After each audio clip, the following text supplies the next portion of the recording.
क्या आप भी दोनों हाथों की वैक्स करते समय 5 से 6 स्ट्रिप खर्च कर देते हैं? अगर कर देते हैं तो ये वीडियो आपके लिए ही है, क्योंकि मैं इसमें सिखाने वाली हूँ कि हम कैसे एक ही स्ट्रिप से पूरे एक हाथ की वैक्सिंग कर सकते हैं। करने की ट्रिक होती है, आप ध्यान से इस पूरी वीडियो को देखिएगा। अभी तक आपने हमारे चैनल सब्सक्राइब नहीं किया तो सब्सक्राइब कर लीजिए, बेल आइकन को भी दबा लीजिए ताकि ऐसे ही और भी वीडियोस आपके सामने आए और आपको उसकी अपडेट मिलती रहे। तो चलिए आगे सीखते हैं। हाँ, मैं सिखाने वाली हूँ आपको कि हम कैसे एक ही वैक्सिंग स्ट्रिप से पूरे हाथ की वैक्सिंग करेंगे। और यहाँ पर मैंने पूरी वैक्स जो की है केवल 2 स्ट्रिप से की है विद अंडर आर्म्स। तो मैं केवल एक ही हाथ की वीडियो आपको दिखाऊंगी, क्योंकि वैक्सिंग की जो टेक्निक है वो आपको समझ में आनी चाहिए। फिर वो आप दोनों हाथ करें या दोनों पैर करें, वैक्सिंग की टेक्निक सेम ही रहेगी। इसलिए बस बात समझने की है। आप लोगों को अगर समझ में आए तो इस वीडियो को शेयर जरूर कीजिएगा, और मेरे इस चैनल को अपना प्यार और सपोर्ट देने के लिए, चैनल सब्सक्राइब करने के लिए दिल से आपका बहुत बहुत धन्यवाद। वैक्सिंग करते समय वैक्स का टेम्परेचर हमेशा चेक करते रहें बार बार। हमारी भी वैक्स थोड़ी गर्म हो गई थी, इसलिए मैं थोड़ी सी वेट कर रही थी इसका ठंडे होने का। और अगर हमें उसी समय लगाना भी है तो उसे, जब भी आप वैक्स की स्ट्रिप स्पैचुला में लेते हैं तो उसे फूंक कर लें। फूंकने से थोड़ी सी वो ठंडी हो जाती है, और जब भी अप्लाई करें उसे बहुत जल्दी अप्लाई करने की कोशिश करें। और ये भी ध्यान रखें, जब भी हम वैक्सिंग करते समय वैक्स को अप्लाई करते हैं तो उसकी एक पतली बराबर लेयर हमारी अप्लाई होनी चाहिए। जैसे कि आप वीडियो में देखना, अभी मैं थोड़ी सी वैक्स गर्म हो गई थी इसलिए इसको थोड़ी सी फूंक कर लगा रही हूँ। और ये देखिए, जब हम वैक्स को लगाते हैं, अप्लाई करते हैं, तो इसकी एक पतली सी बारीक सी लेयर हमारी पूरी स्किन पर अच्छे से अप्लाई हो जानी चाहिए। कहीं पर मोटा, कहीं पर पतला, इस तरीके से नहीं होना चाहिए। ज़्यादा भर भर के स्पैचुला में वैक्स लेने से अच्छा है कि उतना ही लिया जाए जितना वो हमें उस वक्त ज़रूरत है लगाने की। इससे क्या होगा, वैक्स गिरेगी भी नहीं और हमारा काम भी सफाई के साथ में होगा। अब वैक्स की स्ट्रिप आपको तो पता ही है, वैक्स की स्ट्रिप कैसे लगाते हैं। जिस और छेद छेद सा होता है, थोड़ी सी गड्ढे से दिखाई देते हैं, हम उस साइड को वैक्स वाली जगह पर लगाएंगे ताकि स्किन और वैक्स दोनों में अच्छे से पकड़ रहे। और वो जो गड्ढे होते हैं उसमें हमारी वैक्स अच्छे से फंस जाती है, तो ग्रिप अच्छी मिल जाती है, जिससे हमारी वैक्सिंग भी अच्छे से होती है। और कभी भी वैक्स करें हमेशा ध्यान रखें कि हम एक सीक्वेंस से वैक्स को करें। जैसे कि हम एक लाइन से करते हुए जाते हैं, ऐसा नहीं कि थोड़ा अभी इधर किया, थोड़ा अभी उधर किया। इस तरीके से वैक्स करने से क्या होता है, बहुत जगहों के बाल छूट जाते हैं जो हमें दिखाई नहीं देते, लेकिन बाद में कस्टमर हमें कंप्लेन करता है कि ये मतलब काम अच्छा नहीं हुआ। तो अपने काम को अच्छे से प्रोफेशनल तरीके से करने का यही उपाय है कि आप एक सीक्वेंस में जहाँ से स्टार्टिंग कर रहे हैं उसी के पास पास से अगले अगले स्टेप को लेते जाएं। और जब कभी भी वैक्स गर्म हो तो इसी प्रकार से उसको फूकना न भूलें। उसके टेम्परेचर को बार बार अपनी उंगली से चेक करके लगाते रहें, उससे आपको भी आइडिया रहेगा कि कितना टेम्परेचर है।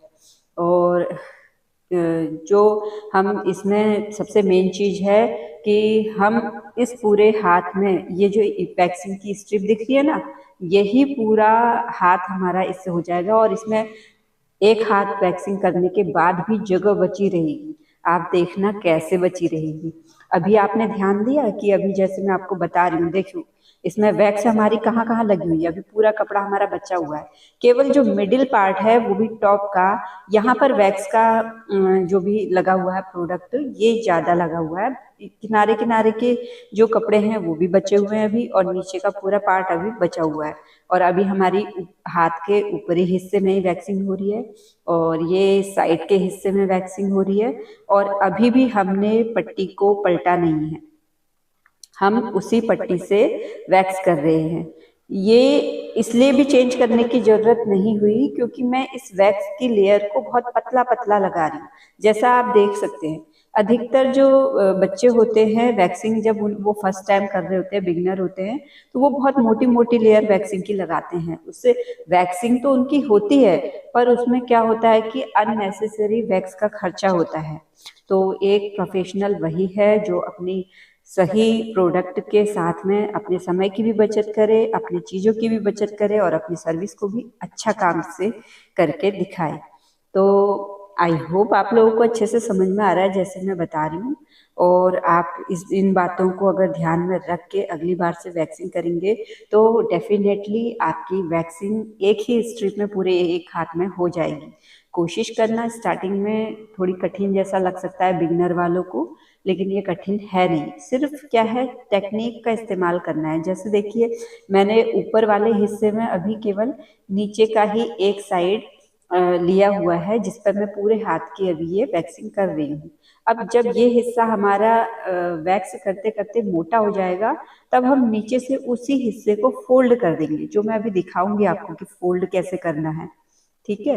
और स्किन टाइट रहनी चाहिए वैक्सिंग करते समय, इस बात का हमेशा ध्यान रखें। कभी भी लूज स्किन पर वैक्स लगा के स्किन को लूज छोड़कर पट्टी को ना खींचें। इससे हमारे जो स्किन है इसमें तनाव होता है, रैशेस पड़ सकते हैं और भी कोई दिक्कतें हो सकती हैं।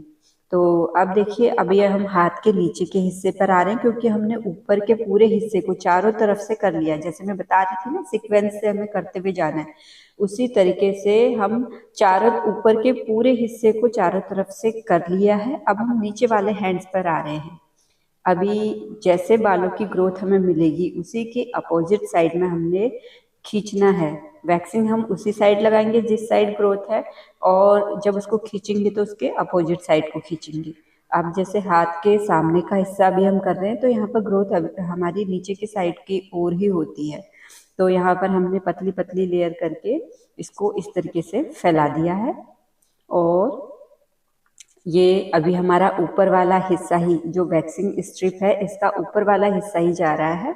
और नीचे से मैंने हाथ को अच्छे से कस के तब जाके मैंने पुल आउट किया है, जिससे क्या हुआ है, वैक्स अच्छे से चिपक गई है। अब आप यहाँ पर हाथों में जो बालों की ग्रोथ है, इसको देखिए ये किस साइड को है।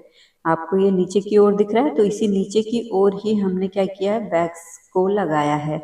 अब यहाँ पर हम पट्टी को रखेंगे और इसको इसके अपोजिट डायरेक्शन में, देखो मैंने थोड़ी सी पट्टी को तिरछा भी पकड़ा हुआ है। और तिरछा इसीलिए पकड़ा हुआ है क्योंकि हमारे बालों की डायरेक्शन उस साइड को थी, इसलिए जब हम उसके बिल्कुल अपोजिट साइड में खींचते हैं तो वो अच्छे से पकड़ के वैक्सिंग हमारी अच्छे हो जाती है। अब हमारी जो कोहनी से ऊपर का हिस्सा है, यहाँ पर देखिए बालों की ग्रोथ कैसी आ रही है। बाल हमारे नीचे की ओर आ रहे हैं, तो हम वैक्स भी ऐसे ही नीचे की ओर ही लगाएंगे। हाथ का ये हिस्सा हमेशा याद रखें, इसी तरीके से हमने वैक्स करना है।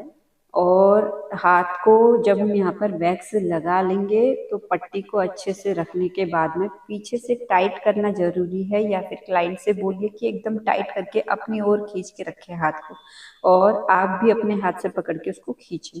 ये जिस ओर हमारी ग्रोथ थी उसी ओर हमने किया। अब देखिए, अब ये पट्टी उतनी देर से अब जाकर हमने ये फोल्ड की है, जब वहां पर क्या हो गया है, बहुत ज्यादा ही वैक्स लग गई है। तो इस तरीके से हमने क्या किया, अभी केवल आधी ही, एक पट्टी में से आधी पट्टी का ही इस्तेमाल किया। अब इसकी जो दूसरी साइड थी, ये देखिए, इसकी दूसरी साइड का भी जो निचला वाला हिस्सा है, जहां से मैंने पट्टी को पकड़ा हुआ है, तो मैंने देखिए अभी भी देखिए जो आपको क्लियर पट्टी नजर आ रही होगी, नीचे का हिस्सा एकदम सेपरेट बचा हुआ है। अब मैं धीरे धीरे करके इसी पट्टी के जो ऊपर का हिस्सा है, केवल उतनी ही पट्टी का इस्तेमाल कर रही हूँ वैक्सिंग के लिए। हमारी वैक्सिंग भी अच्छे से हो जा रही है, हमें ज़्यादा दिक्कत भी नहीं हो रही, क्योंकि वहाँ पर एकदम क्लियर पट्टी है। और जितनी वैक्स का हमें इस्तेमाल करना चाहिए हम उतनी वैक्स का इस्तेमाल कर रहे हैं, बालों की ग्रोथ के अनुसार ही कर रहे हैं। और सामने का ये हिस्सा हमारा, जब हमने पहले किया था तो ऊपर ऊपर का किया था, नीचे का नहीं किया था, तो अब हम ये पूरा हिस्सा नीचे तक लेकर जाएंगे। और जो पट्टी हमारी अभी नीचे की बची हुई है उसको देखना, अभी आप मैं कैसे करके दिखाती हूँ। उसको हम पूरा एक साथ नहीं लेंगे, थोड़ा थोड़ा करके लेंगे ताकि हमारी पट्टी भी अच्छे से बची रहे, एक ही पट्टी में हमारे पूरे एक हाथ का काम हो जाए।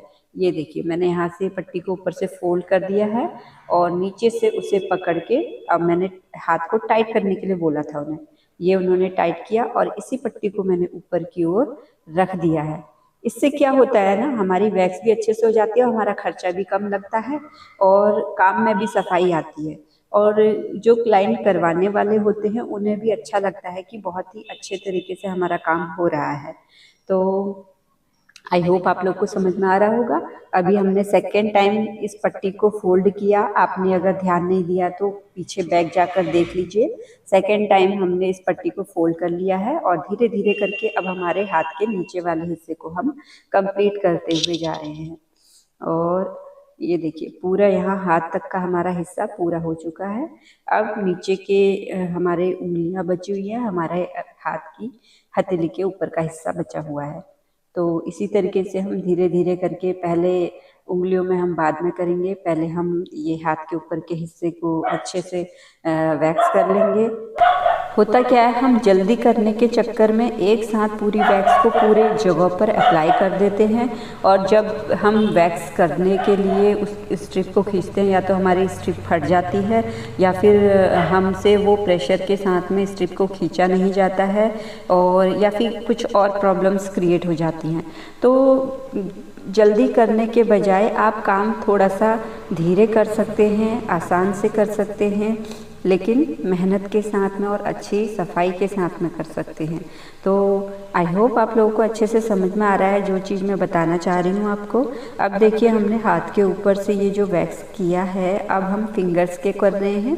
पूरे फिंगर्स को ऊपर तक लेकर हमने वैक्स को अप्लाई किया है, क्योंकि वैक्सिंग का काम सिर्फ हमारे हेयर्स को निकालना ही नहीं होता, हमारे हाथ की, हमारे स्किन पर जो टैनिंग होती है उसे रिमूव करना भी होता है। इसलिए हम पूरी उंगलियों को ये वैक्स लगा के वैक्सिंग करते हैं।